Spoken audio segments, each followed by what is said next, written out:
99X, The Morning X, Barnes and Leslie. Fram going to take you back over 20 years to a massive true crime story. Before we really even had the genre of true crime, do you remember the Tri-State Crematory case?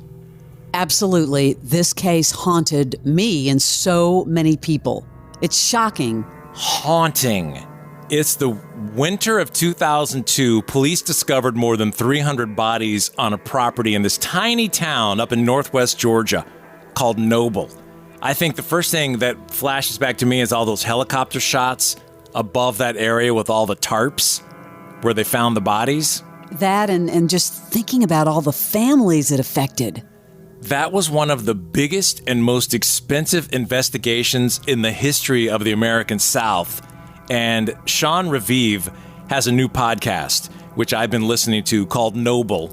And it gets into this. He goes into this tiny community and talks to a lot of the players. And by the way, that guy's out of jail now. The guy who did this. Yeah, because he was sentenced to, 12 years, I think. Yeah, 10 or 12 years, whatever. And the guy's out on the streets again, which is even a little scarier. But putting that thing on my ears and walking around listening to this podcast, especially if you do it later in the day, it's starting to get dark. I would not suggest. I suggest that in the heavy daytime because it is definitely getting into it. So I will say we're about to play a couple of clips. We're going to have Sean on next.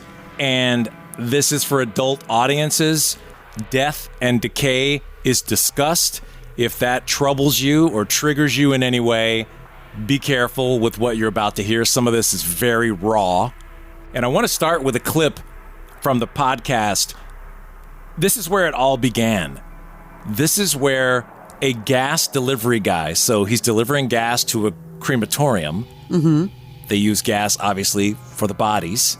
Right. He's delivering gas, and he's going out to put the gas wherever it goes, and we'll pick up with him on the property, roaming around, and he finds something not so nice.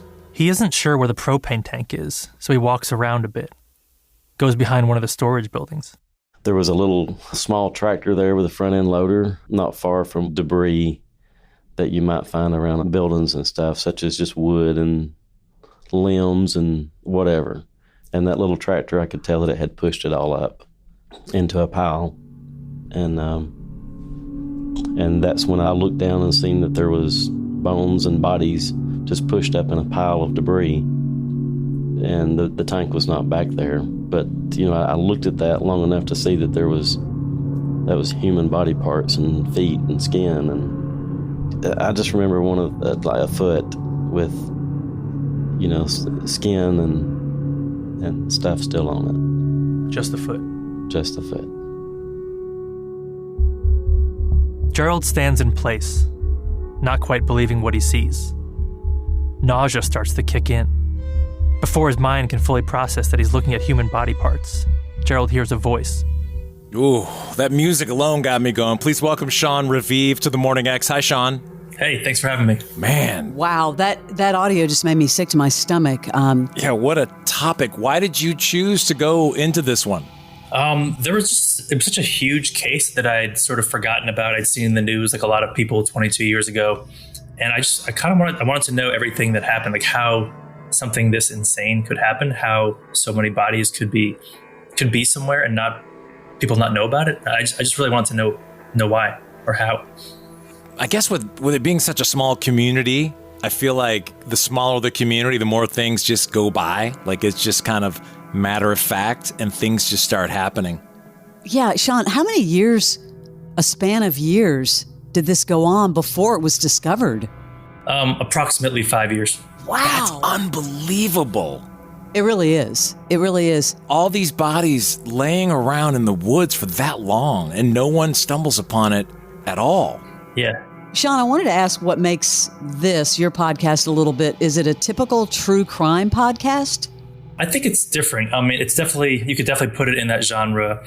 I think we treated it more like a documentary, like an audio documentary. Uh-huh. I mean, I think one thing that makes it different is I don't listen to a ton of true crime, but usually it's about one person who did one thing to one other person. But this one affected thousands of people.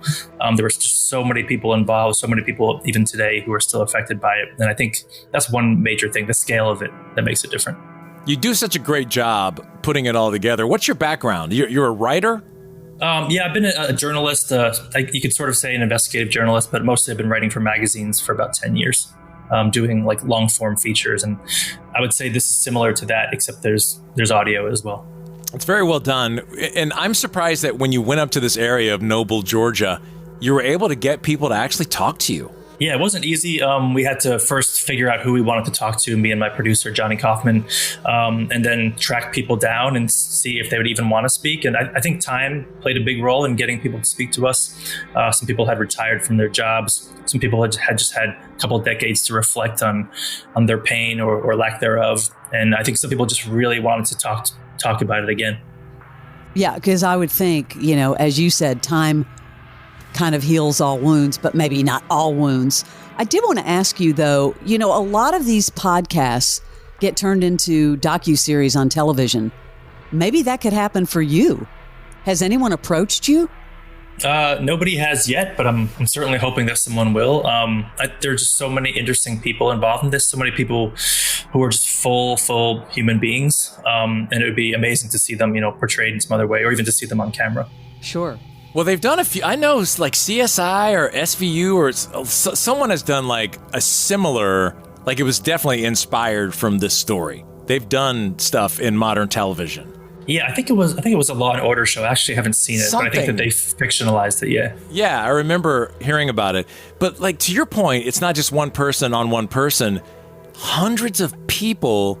Think about all the family lineages that are involved in all of this, and then you start finding all these bodies.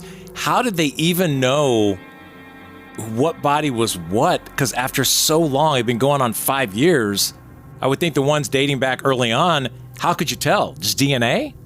There were so many different methods they used, and it was a really, really hard job, one that wasn't totally completed, even at the end. But yeah, they used DNA for some of the bodies. They used personal identification, just looking at the body. If they were in good enough shape, they used clothing they were wearing, hospital ID bracelets, tattoos, missing limbs, dental records, anything you could possibly think of. Oh, it's just awful.